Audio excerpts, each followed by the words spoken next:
Minutes bago magsimula yung exam nang ma-realize niya na wala pala siyang dalang ballpen.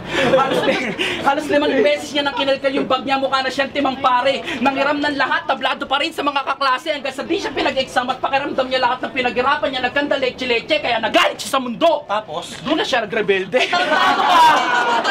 Ulul pala to eh! Ang dami karumal-dumal na nangyari sa buhay mo, nagrebelde ka, ballpen lang. Labo mo, tol! Sarap routine ng yung Jolene! Batang rebelde? Gago, dapat pangalan mo, Batang Revolpen!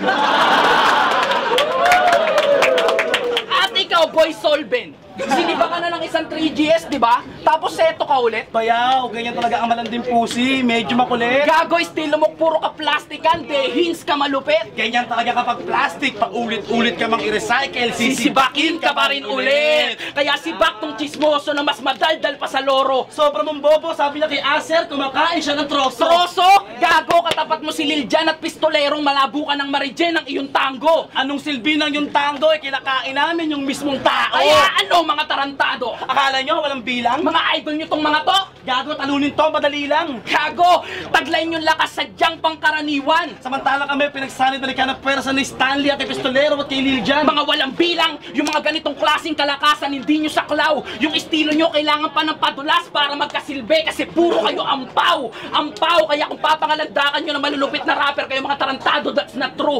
Kayo yung tipo na rapper na rap lang ng rap because you only care about the value. You know the value? You know the value? Stupid morons! Before X and Y, the value! Time! The value! The value!